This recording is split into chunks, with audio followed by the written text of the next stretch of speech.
Hey friends, welcome to the Swing My Heart podcast.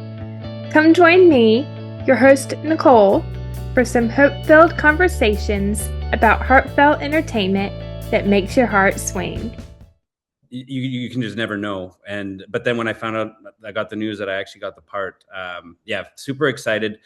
I was very familiar with the show in the sense that, it's been filming in the Vancouver area for such a long time.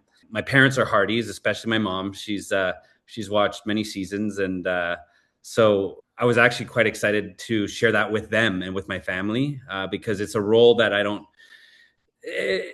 tend to do a lot of darker material, a lot of playing criminals and people that are like a little bit out there. So this Fernando was just like a nice, wholesome, light, fun kind of role for me to play, and forced me to stretch different muscles than I usually stretch. I think there was a third part to your question, but I can't quite remember it. But joining the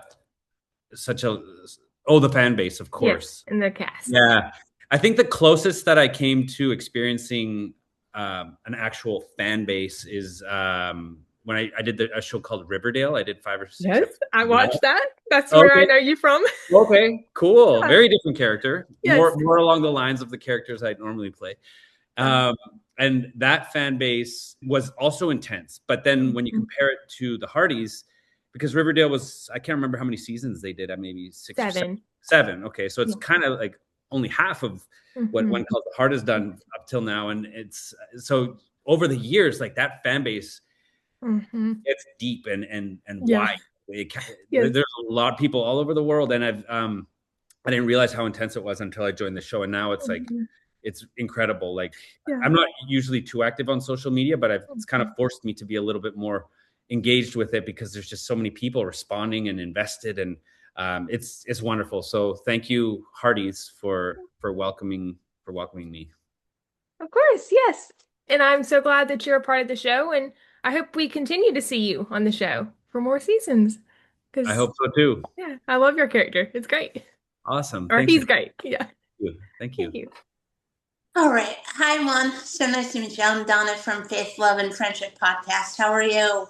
I'm doing pretty well, Donna. Nice to meet you too. Piggybacking off of Nicole, I love Fernando. I think it's like he brings such an intriguing suaveness to Hope Valley.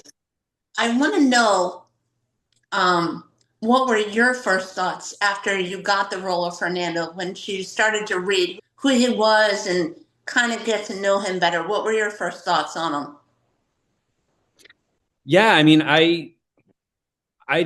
my thoughts were like, this guy's going to be a lot of fun to play, and some pretty big shoes to fill in a way, because that suaveness that you talk about, like, I wouldn't say that that's something that is the way that's different than the way I operate in my life. Like, he's just flashier, and like, he really turns up the charm all the time, and he's good at everything he does, it seems. And so it felt like, okay, I got to step up to the plate and bring this guy to life and honor that. And it was also in the writing too. I mean, the situations that the writers put that character in kind of lended themselves to all of that stuff, and getting to do really wild things like, singing songs to horses or dancing with a dress on a little porch outside in front of 3 beautiful ladies, and then just and also just the simple interactions too, like just really bringing that energy, that sort of like the energy guy who's lived a life. And so yeah, I mean, it was exciting to see it on the page, and then to get to bring it to life was even more fun. And just like Nicole, I saw you in your more darker roles. So like seeing you play Fernando, I'm like, but you do it so well, and suaveness, you've got it down. Oh, thank you so much. I really appreciate that. And also the outfits too. I go back with Barbara Gregusova, the designer. She actually designed one of my short films that I directed years ago. And and actually she started working with my wife, who's also an actor and director, designed some of her projects. And so it was so nice to come onto a show and have something familiar. And Barbara was one of those people that I was like, I already knew her. Like we go years back, and she's so talented. I'm so glad that they brought her on, because she really is so dedicated to her craft and really brings those costumes together, like brings them to life, and you can tell the hard work that she's put in. So that was fun to get to dress like Fernando too, and to all those different suave outfits, and that helps bring the character to life too.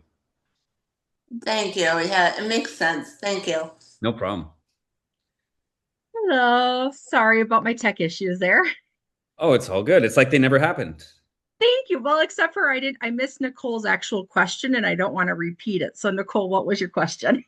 What was my first question? So Yeah. my first question was, what was your initial reaction when you joined the show?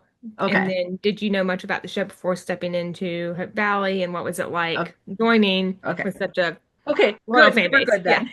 Yeah. Okay. Well, anyways, I'm Catherine with Romcom Love Podcast, and I was wondering, for the silent film portion of it, did you know that that was going to end up being something that Fernando was going to be attached to when you got the role, just because of the fact of how big of a community it was and that surprise element that he ends up being the leading man? You know, it's funny. I actually did know, even though oftentimes the information you get as an actor is quite limited, because they're still cooking things up with the scripts until moments before. But the reason I did know is because it was actually it was a scene that we did in the chemistry read that was not for the first episode I was doing, but it was actually from the silent film episode. This was that far in advance, like a couple months before. And it wasn't the actual. It was actually a scene that I don't know if it was ever intended to be in the movie, or in the show, but didn't actually make it in, or if it was just like a kind of a mock scene that they drew up for the audition purposes. But it was a scene. Oh no, it had elements of. Let me think. Give me one sec. It was the scene where. Yeah, it was the scene where Edie and Fernando are talking from that episode, and then she takes a muffin off of the snack tray, or I think he does, and then he offers it to her as a kind of a joking. He offers it jokingly as like a little parting gift, because she's kind of like told him like this isn't gonna like it's over between us. Like, and so it was, but in that scene, as it was originally written, they were talking quite a bit about the movie that was happening in the background. That everybody was kind of setting up for and everything. So I remember hearing about it in that way. And then I remember also hearing that there was going to be a kiss initially, because they wanted to make sure that I was comfortable with that. They're like, you might be kissing. It's a lighthearted kiss between you and one of the other characters on the show. I didn't know it was Andrea at the time, but I knew that I was going to be put into a silent film to sort of replace somebody. That information I was given up front.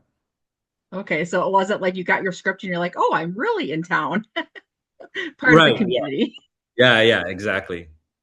No, and in that conversation that you're alluding to too, it was really interesting and a fun dynamic to have.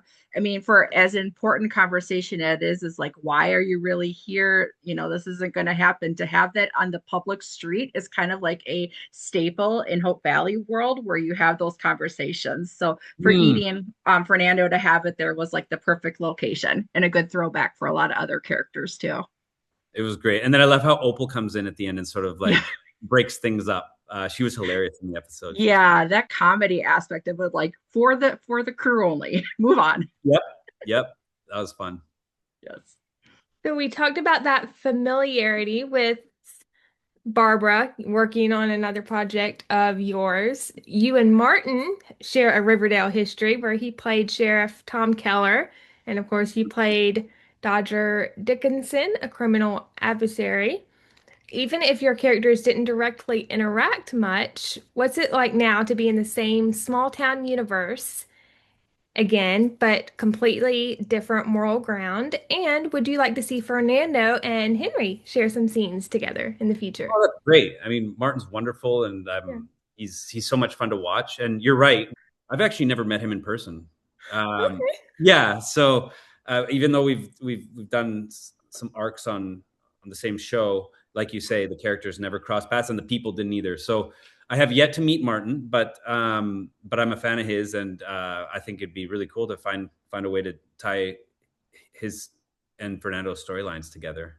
Yes. What kind of dynamic do you think that they would share if they ever shared scenes together?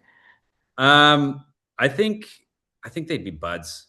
I think so too. I think Fernando's energy is quite contagious, and I think in the same way that he and Lucas just want to go and do some fun stuff, like go to the racetrack or play poker together. Like, I feel like there could be elements of that with the Martin character, just like bros hanging out. Yes, for sure. Getting in a little bit of trouble, but nothing too crazy. Yeah, that would be great. Okay. We see Fernando sing, and this was one of my favorites, Sing to the Horse. How was it for you to film that dynamic, and was there like any good fun behind the scenes moments doing that with the horse? I mean, I just absolutely loved it. Yeah, it was it's funny because you show up on set and it's like, look at that horse. Like you're like, I'm going to be sharing a scene with this horse. And it's like, okay, I've got a bond with this horse and we got to hit it off. And with the singing scene in particular, I remember the horse, he was supposed to be very, what's the word? Agitated. And like rearing and going crazy. And that's the whole point, is that Fernando calms him down and Lucas isn't able to. To be honest, the horse was a very chill horse. And Really? oh yeah, it was really hard to get him like he was not interested in being agitated. And so I think part of the sell was for us to act like we're dealing with like this wild animal and that things are like, the stakes are really high, even though the horse was just sitting there chewing on some. They had the one shot of where and that was a beautiful shot actually, because it really sold it, where the horse rears like with its legs way up in the sky. They did manage to get that and tie it in, and then I think with sound effects and everything they made it work. But it was selling that was tricky. And then I had my other interaction with horse that I ride away on in the other episode, and that was intense for me because I do have horseback riding experience, especially for the camera. But I think that's probably the fastest I've personally gone on a horse. Like, that thing took off. And when you see behind me, it's actually a stunt double. It's not from Fernando, but because they really wanted to go at a clip with that horse. But no, it was things went overall pretty smoothly with the horses. They were really good sports, and they also gave me. I was lucky enough to get training with the horses beforehand too, where I got to ride them around and get used to them. So it was good. That's so cool. And that's also cool to find out that the horse was more chill than what they were trying to make him to be. I know. Kristen Lehman told me a story that a little bit unrelated, but she was doing a show once where she was there was supposed to be a wolf that was snarling, like showing its teeth, and they couldn't. I don't know if it's for budgetary reasons or what it was, but they couldn't make that happen. So they ended up spray painting a German Shepherd gray or something to make it look like a wolf, and then it was actually a German Shepherd covered in paint, and that was oh my goodness, crazy. The magic of teeth. You have to think outside the box when you're working with animals. I know it's one of the two things, working with animals and working with kids can be a little bit more challenging. True. Thank you. No problem. I'm gonna follow up with that and say if they would definitely get like a canine, they definitely would get the snarls because that's what they're used to. So, but that's pretty creative. I love behind the scenes tips like that. So you mentioned that, of course, you had a chemistry read with Miranda, but in all honesty, I really think you could have had one with Chris too, because I loved the introduction. It honestly was its own version of a rom-com meet cute in a way for the bromance that was developing between Lucas and Fernando. And then that surprise element of them having their friendship before Edie even realizes that everybody's now in the same town. So what did you think of how they chose to do the introduction to Fernando and to Hope Valley? Well, it's funny because up until I did this show, I wasn't familiar with the concept of what a meet cute was. I'd never even heard that expression.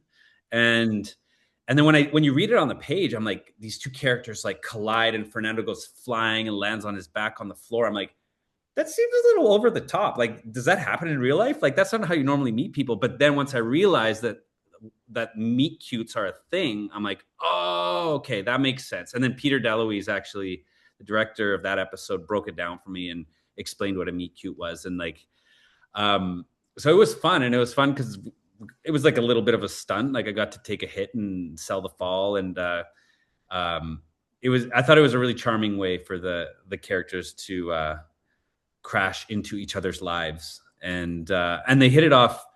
It's ironic though, because you hit it off in a way that's like a little bit intense like that, but then they get along so well, like right away. And I thought it was really easy and effortless to work with Chris McNally because he's just a salt of the earth dude in real life, like just very, very kind, and everybody loves him. And so it was nice to get to work with him. No, you knocked it out of the park. So now you got the rom-com experience and you can put that on your resume. Meet cute expert. Heck yeah. It's on my special abilities section of my resume now. Should be, at least. I can run into anyone. I'm good to go. Exactly. Oh, thanks. Fernando's history with Edie Martell adds immediate emotional stakes. What was it like playing those unresolved feelings, and how would you describe Fernando and Edie's dynamic now versus when they were engaged? Yeah, that's a good question. I mean, it was very important to sort of bring that history to life because there's when the characters even just don't even say a word, you should be able to tell that there's a history there just in the way that they look at each other. So it was important when Fernando and Edie reunite to get to that place. And I think now the way it feels to me, at least, is, I mean, obviously there was a spark initially, and like they almost got married, and it's like, I think it was maybe a little bit fiery, and like they were off on adventures and maybe getting into a little bit of trouble, but really passionate about each other, and a lot of love there. And I think the love maybe now it's still there, but it's morphed into something completely different. I think it's almost like maybe like I don't want to say brother sister, but I maybe it's just more like a love that you have for a friend, and somebody that you've shared something cool with, but now it's the past, and now everyone's looking into the future instead of the past. Yeah, I love that. And I think that the dynamic you and Miranda have on screen is great. And I would love to hear more of the backstory in the future. You and Edie's story, of course. Yes.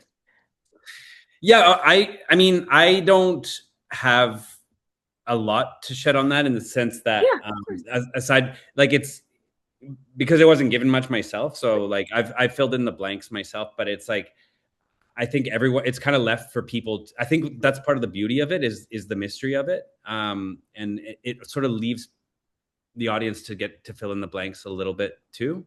Yeah. I mean, he worked on her uncle's ranch, and that was the initial contact, and they were ready to start a life together. But yeah, I think a lot of it's kind of a mystery. Sorry if that's the answer you were looking for. No worries. Yeah, it's all good. Thank you. No problem. All right. I think I have like $1 million question. When I put this out to the fans, I'm like, okay, what question do you want me to ask them? And everybody, including myself, wants to know. I love, one of my other favorite scenes was Fernando dancing with all the girls sitting at a table, and he's giving out the flowers, and it is just like, no, I don't want your flower. Love it. How was it for you? Did any good, funny behind the scenes filming, that scene? Because it seemed like it was so much fun. And you guys, all of you guys, it was amazing to watch. Yeah, it was a lot of fun. Behind the scenes stuff. Let me think for a second.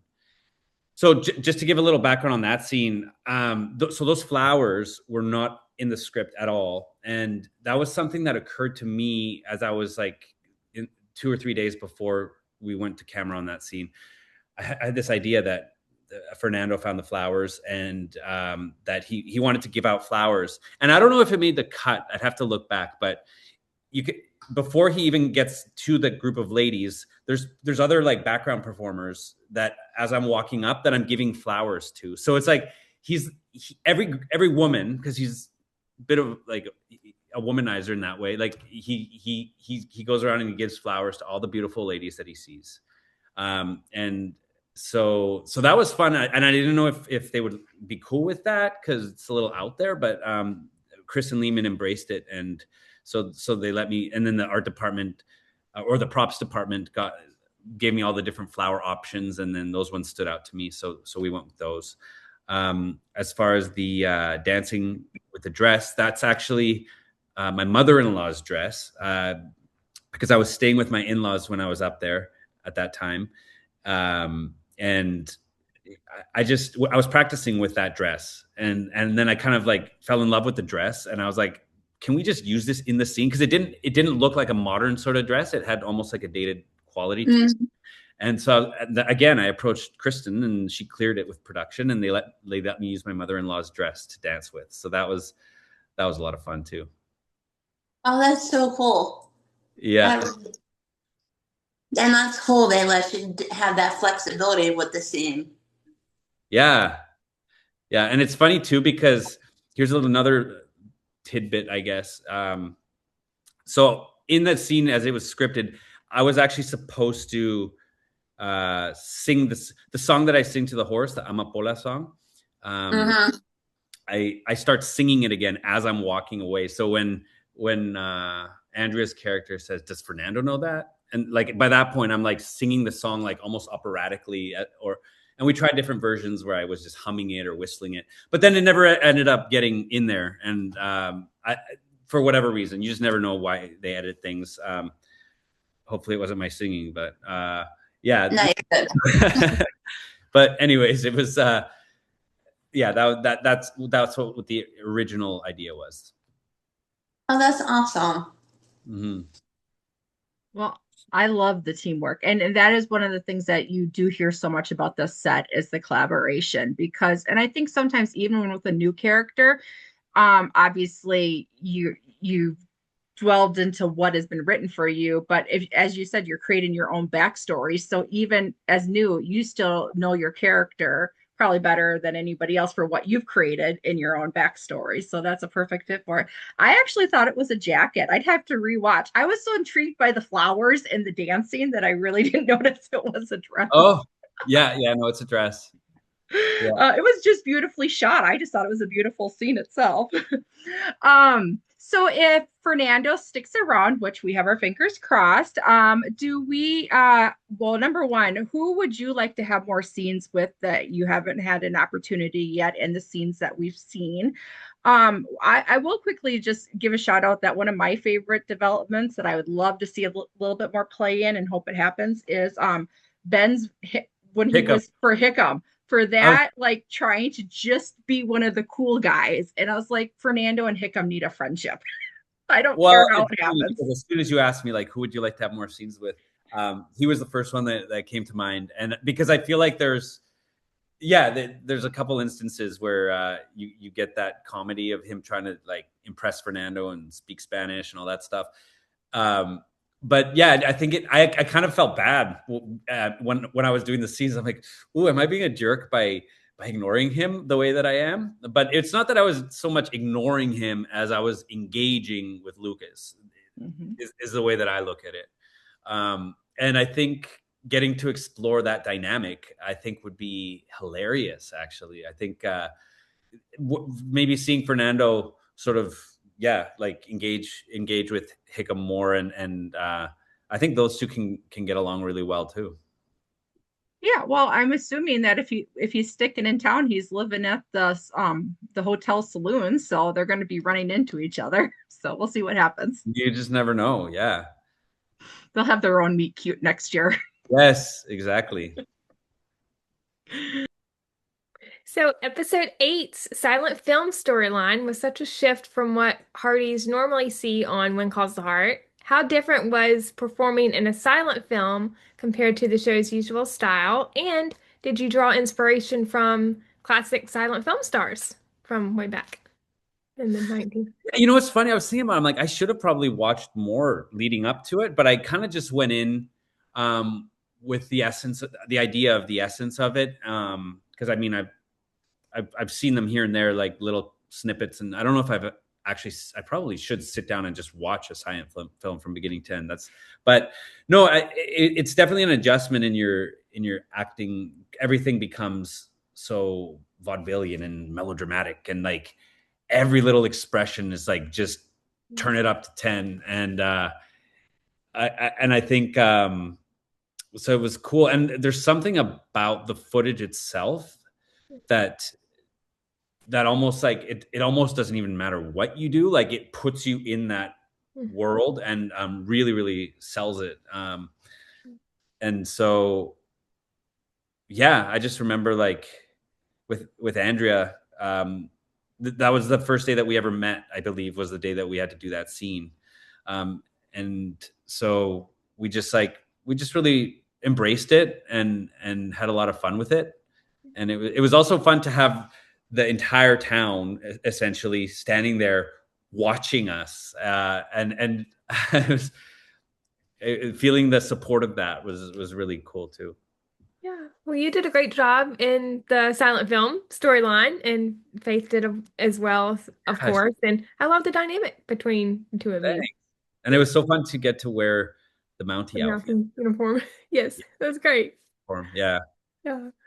Piggybacking off of that, I think for all of us, Fernando's been the most intriguing character so far. I mean, we all love all the characters on here, in Hope Valley, but not giving too much away, but going on what you know. Will we get to know more about Fernando in these last couple of episodes?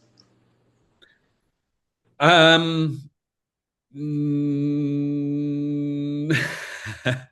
can say yes or no. You might not see much of Fernando in the last couple of episodes. So I think if anything, I'm crossing my fingers that the Fernando storyline will be fleshed out more in next season. That's kind of where things are at. So I don't know. I don't know sort of the direction that things are going to be going at all. So that's kind of where things are at. You just never know where they'll take it. I'm hoping that the fan reaction to Fernando, and because I really do feel like I've been embraced. And I mean, of course, every once in a while you hear something like, I don't like this guy. This guy I don't trust. There was a few that were like, I don't trust Fernando at all. And I was like, oh, come on, you can trust Fernando. But overall, I'd say the fan reaction has been very warm, and people have embraced me. So I'm hoping that maybe that'll rub off on the writers and they'll want to see more of Fernando. I know that I can speak probably for the majority of everybody out there. We all love, and Fernando has just added such a spice to Hope Valley. And for myself, I hope the writers and everybody keeps you around because I want to know more. Oh my goodness. Thank you so much. That means so much. Thank you. That's very kind of you. I'm on the same page. I agree with you. You are most welcome. From my lips to you, you are doing an unbelievable job. And I hope there's more of Fernando in Hope Valley. Fingers crossed. Thank you. Thanks, Donna. Really appreciate that. You're welcome.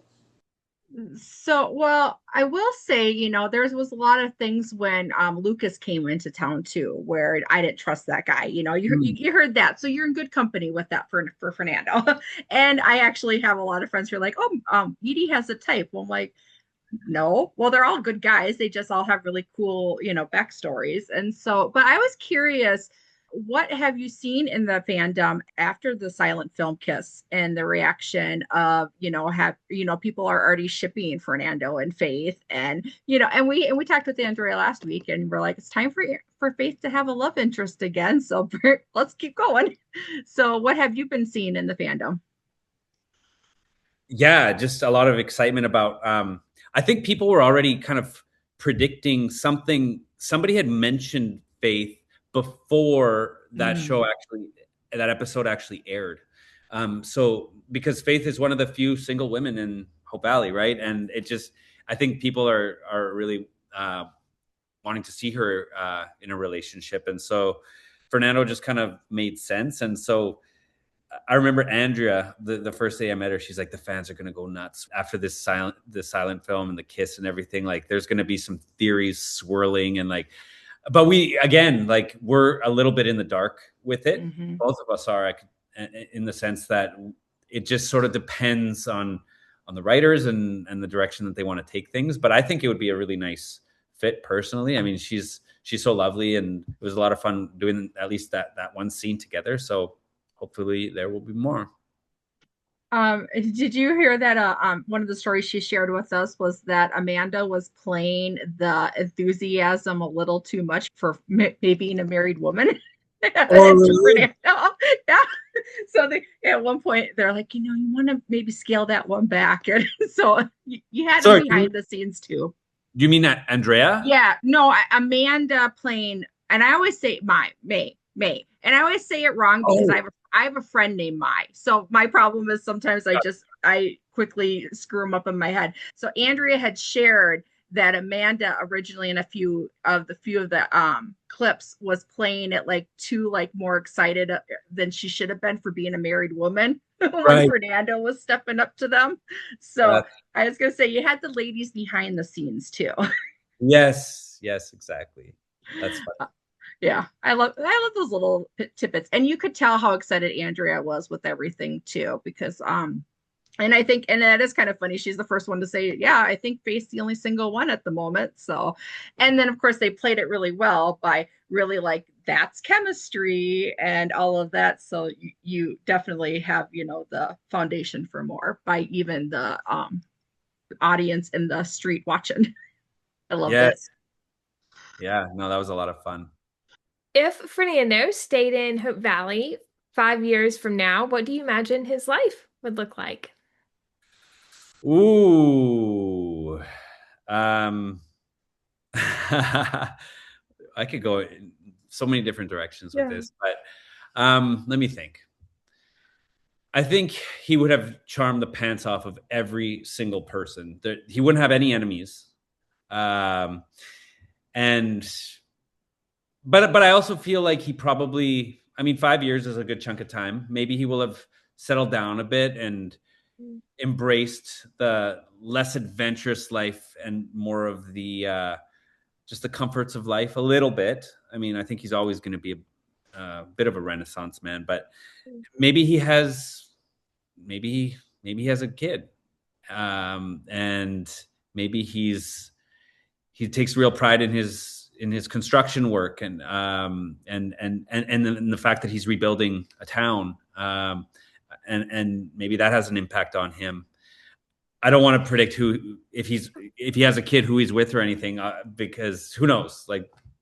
But I think he still likes to hang out with his horses too. I think that'll always be a big part of his life. That's great. I love that, and I would love to see that happen in the future. Fingers crossed. Thanks. I don't know why I went to him having a kid. I think it's because I have twin boys, and and being a father is one of the biggest. Well, it is the biggest joy of my life, and pride. And I think, I think everybody deserves to, that joy. So I think that could bring Fernando some joy. Yes. And I do have to say, before Donna asks her next question, I love that Fernando is a contractor, and my family can kind of relate to that because my dad is a contractor himself. So he does a lot of construction work around our city or town where I live. So, well, and I have a lot of experience secondhand, I guess, with contracting, because we hired a contractor and did actually the house I'm sitting in right now. we just built this. That's awesome. And it was a labor of love, let me tell you. And it took years, and we ran into some serious issues. But then once it's all done, there is nothing like just taking a breath and like, we made this. It was worth it. But at the time, it's like it seems like it's never going to end. So I have a lot of respect for a good contractor, because they can make magic happen. Yes, he works hard. Okay, taking it back to the beginning. One, were you familiar with When Calls to Heart, the show? And who were some of the first people that you met on the first day on set? Okay. So I was familiar. I'd never actually seen the show, but I was familiar with the show because, my parents, I was saying before, my parents are Hardys, and they were the ones that were fans more than anything. And so and because it's been in Vancouver for such a long time, everybody's heard about When Calls the Heart.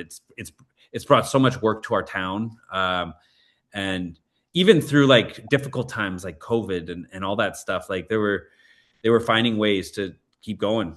And so that's that. Yeah, I mean, what a powerhouse of a show to get to do. The longevity of that is wild. Yeah. Who did I see? So the very first person I saw on set was Peter DeLuise and Chris McNally, because Peter had brought him to the makeup trailer where we were doing some makeup tests, to introduce me. And it's funny, they were playing as soon as I walked in the trailer, they played the song Fernando I think it's by ABBA, and cranked that, and Peter started singing to it, and it was a really fun moment. So it was nice to meet Chris then. And then of course I met Edie or Miranda in the chemistry read, and it turns out that we have the same agent in Vancouver. So there was some familiarity there, which was nice. And then slowly but surely, like I'd meet more people every day that I was on set. You just sort of start. It was hard because I'd read the scripts, but then I wouldn't know who played which character in the script, and it took me a little time to sort of wrap my head around the dynamics. So those are the earlier introduction characters. And then it was nice because with that episode 8, it was the whole town, basically, like everybody came together. And so it was nice to go from just being more in isolation with Edie and Lucas to sort of branching out and then eventually getting to meet everyone. Yeah, that's cool. Yeah, I worked with Pascal Hutton on it's a pretty bad movie, but it was called Shred. She's probably going to hate this if she finds out that I revealed this, but people can look it up, I guess. There's a movie called Shred and Shred 2: Revenge of the Boarding School Dropouts, and it's a snowboarding movie with Tom Green and Dave England, who was in the Jackass movies. And and it's a pretty out there, ridiculous movie, but it was funny because that was the first time that Pascal and I crossed paths. And that was very, very early in my career, at least, and hers too. So, yeah. Small world. That's so cool. Now I'm gonna go look it up. Go watch it. I shouldn't have mentioned that one. Can we cut this out of the? You're okay. I'm just kidding. You're all good. Well, I actually love the fact that if you worked with her early, then she ends up, obviously with her character, but being your director. Now that's a pretty good full circle moment. There you go. Yeah, exactly. It all ties together. It all does. Well, that's Hollywood for you. So you mentioned your boys. Have they had a chance to watch this with you? And if so, what do they think of Fernando? Oh, they like Fernando. They would help me run my lines when I was preparing for my auditions. They're 9 years old, so they're old enough now where they can act. Sometimes they'll read for us for auditions and whatnot. They did get a chance. I remember I showed my son a clip, and then when he saw it, he's like, "I remember you practicing those words," and so it's actually kind of cool for them to get to see going from like auditioning, you don't even know if you're going to get the part, learning the words, finding a way to play that could go in so many different ways, to actually being on screen, being in character, saying the words. I think it was actually that was cool to get to see him sort of connect those dots that leads to that. Oh, that's awesome. No, it's fun to see it through their eyes. I was going to say for the 9-year-olds in my life, it would instead, it would be like, even though it's acting, you can't do that. I didn't know you could do that. That's the kind of responses I'd get. Oh yeah. You get the sassy, like, oh, Fernando can do that. I didn't know you could do that, Dad. Yeah. That's funny. Um, who was it? I just watched an interview yesterday. Which actor was that? Matthew McConaughey was doing an interview about Interstellar, and he was saying that his kids haven't seen 90% of and these are older kids now too. They don't want to watch anything that he's in, or they just don't get around to it. I think the way he worded it, it was like, yeah, your dad's in that. We'll get to that one later. Let's watch this one first. And it's just funny because like kids have a way of humbling you and grounding you and realizing that maybe what you're doing is not so important. And there are more important things going on. So but my kids are still like, I played some pretty colorful out there characters. So the shows that I can show them, they've enjoyed, but there's definitely a lot of stuff that they are way too young to watch. Well, my favorite thing I always hear, and I think I agree with this, is that the world is tough, but as an actor, you take on a responsibility of being somebody's escapism. And so that while it's not, my mom worked in labor and delivery. So we're always like, my big thing is like, if something goes wrong, we're like, oh, we're not saving babies for, like it was just an email that didn't get sent or something like that. And I always try to bring it into perspective, but I actually really do. I mean, that's where all of us go to for safety is just, the feel good TV or everything. So it has, so while it's not, whatever, right, you're still doing a wonderful job for us that we appreciate. Yeah. And I don't want to downplay. No, I know what you mean, but yeah. Yeah. It's just kids have the way of taking you down a notch, I guess, a little bit, but I think that that's a good thing. I think that it's important for people to remain humble at times. So, but yeah, no, and especially a show like When Calls the Heart, going back to the escapism thing, I think the world seems like it's a really crazy place right now. Everything feels overwhelming a little bit, and having a show like this where it just sort of like you just get to sink back and just like escape into territory that's just a little bit lighter and a little bit more comforting. I think it's a big source of comfort for a lot of people, and I think for me that's also very important. And I really, it's an honor to get to be a little piece of that comfort that people are getting out of it. Well, love it. Thanks. No problem. If you had to give Fernando a theme song that captures his story this season, what would it be? Oh man, I don't know if it's so much as it captures his story as it captures his essence, and I think it's like the Puss in Boots sound, like yes, the kind of like the Spanish guitars. And it's funny because I think I heard a little bit of that in the show. I think the composer has incorporated elements of that, and I think it fits so nicely because it just brings that sort of exotic Fernando flavor. And yeah, like he's fun. Yeah. Somebody described Fernando as like, it was in the scene that I was handing out the flowers, and Kristen Lehman jokingly comes up and she says to me, "You're reminding me a little bit of Pepe Le Pew right now." And you know who I'm talking about, right? Is he a skunk in the Looney Tunes? And he also has that sort of, and I love that actually, because I thought it was just such a hilarious way to think of Fernando as like, he's just so carefree and just all about just putting smiles on the beautiful ladies' faces. Yeah, that's a great choice. The Puss in Boots song. That's a great song, by the way. Yes, awesome. I second that on the Puss in Boots. I couldn't have picked a better song choice. What I wanted to ask, because there's so much, and we're all hoping that Fernando stays around. But if you had a chance to write a scene for Fernando, fingers crossed, he stays with us in Hope Valley, what would that scene be and why? Okay. the one thing I was disappointed about that we didn't get to see come to fruition was the actual charity poker event. Because Yes. yeah, I know. And that was, we never filmed that. That was just, it's not that it was in, that we shot it, but it didn't make the cut. Like it was just more of like a backstory sort of thing, move the main story along. But I would love to actually see that poker game. And to, partly because I'm a poker player myself. And Oh, wow. it was actually one of the things that really popped out at me when I read the breakdown for Fernando, like the character description when I was auditioning.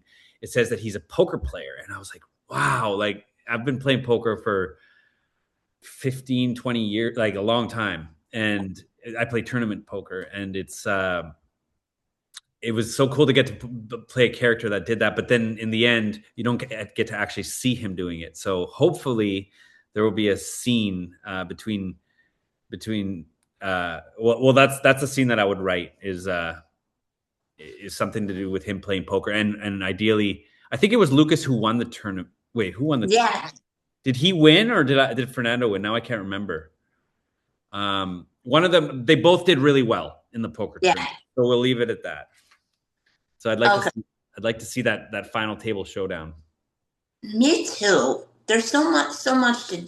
Fernando needs to stick around. You can guarantee if you pop on social media, you will see me. Hallmark needs to keep Fernando around. We need to write some letters to the execs. Yes. Keep Fernando. Thank you. Thanks, Donna. Oh, you're welcome. So I had a friend who played in Vegas in the World of Poker Championship. And I play it every year. Yeah.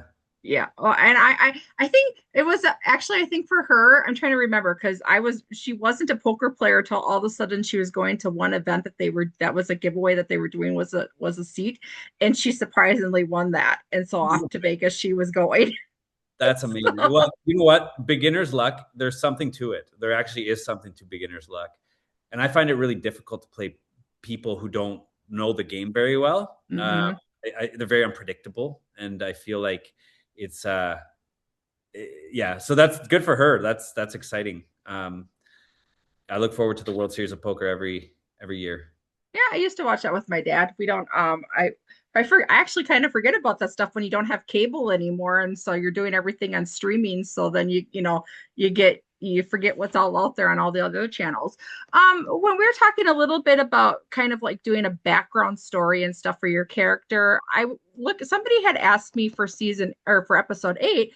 They're like, her question is, based on what happened in episode 8, is it safe to assume that Fernando knew Edie was in Hope Valley?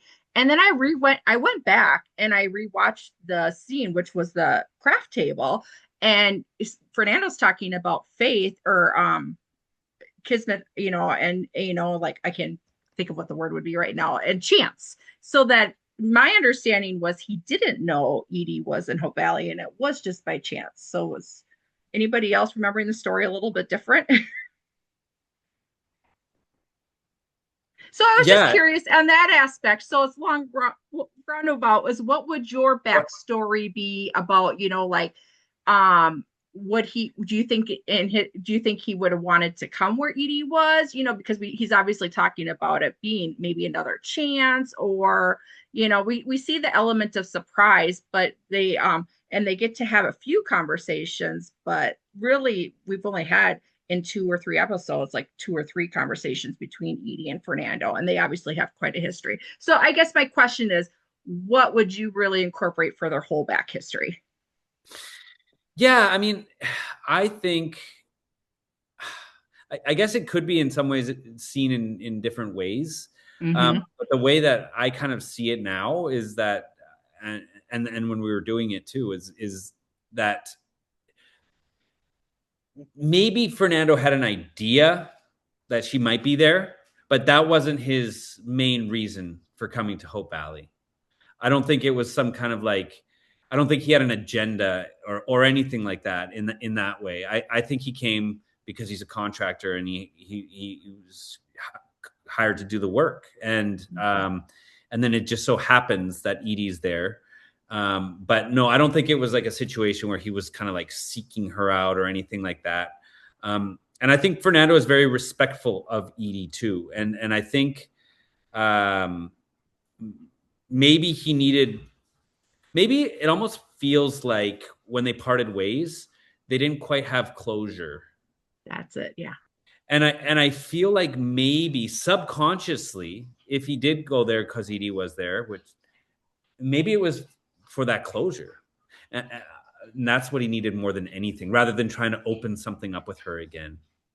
And I feel like that scene at the craft table, that's where he finally gets it. And I think it's important for her too, to really be able to say those words. But again, going back, I think the fact that I'm in Hope Valley, like that's a pretty innocent thing.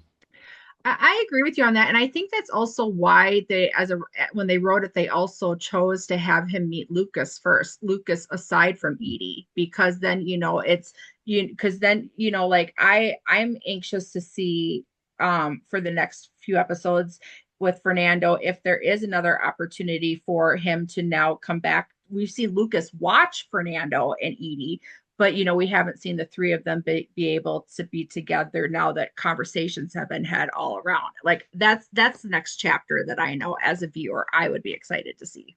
Mm-hmm. Because I do feel like there is a genuine friendship.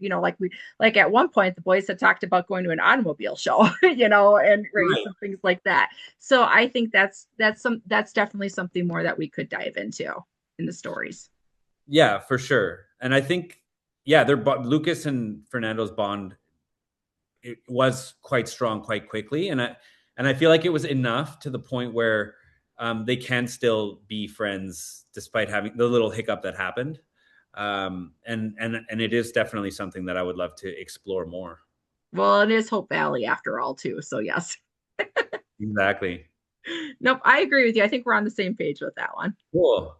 When you look back at season 13, what moment will stay with you long after filming? Oh, okay. There's the whole meet cute was like, it was like me literally just diving into that world. So that was a fun moment. But I think I really enjoyed the silent film episode, to get to be thrown, because you're playing a character, like the whole show within a show, I think is a really interesting dynamic. And to get to act how your character would act, I think there's just like a multi-level layered thing to that. And so getting to shoot that silent film footage was really special, and I'm really impressed with how it turned out on all fronts. So that was really cool. I mean, the dancing scene, to be honest, the dancing scene with the dress, that terrified me more than any other scene, because I didn't know what that was going to look like. I'm not necessarily a dancer in my real life, and you'd think having a Peruvian mom, I would have a little more rhythm, but I think I got my dad's German dancing genes. Well, no, I'm not saying Germans are bad dancers, but I'm just saying I don't have that Latino flair. And so that was scary. It was terrifying. And so I think for that reason, that scene also stands out to me in the sense that I overcame the fear. I went for it. I embraced it. And I mean, it's not perfect, but I'm happy with how it turned out. I'm happy with how it turned out too. I've loved seeing Fernando, and I back up what Donna said. I hope we see many more episodes with your character in the future. Awesome. Thank you. You're welcome. Okay. You spoke on, and I love this because it's the truth. Kids are probably the worst critics. I mean, if you want honesty, they'll give it to you.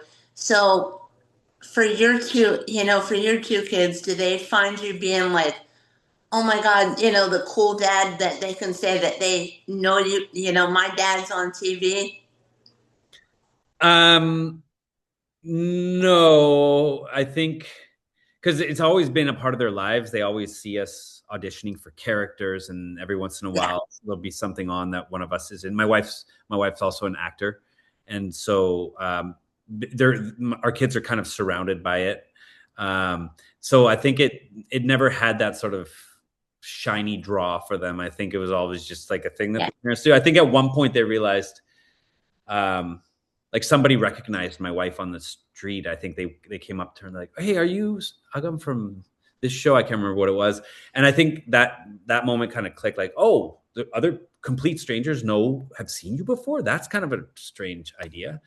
But they're not that impressed, to be honest. I think we did a movie as a family. And so our kids, it was during COVID and hardly anything was happening. And it was very popular to cast families together because we were all in the same bubble. And so a friend was directing it. It's called Sheltering Season. And so we got to play a family together. And that was my kids' experience actually being on set, which was cool.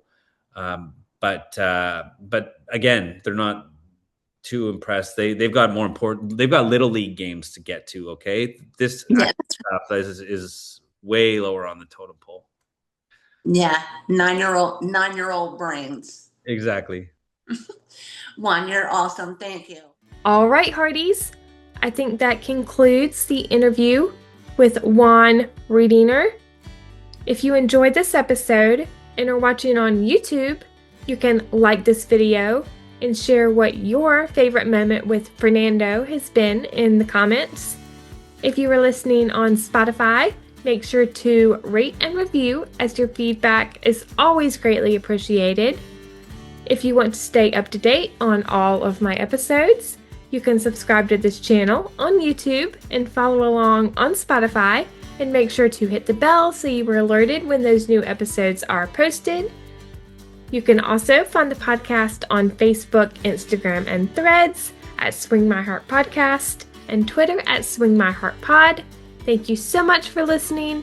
I hope you have a wonderful day or night wherever you are in the world, and I will see you next time. Love y'all. Bye.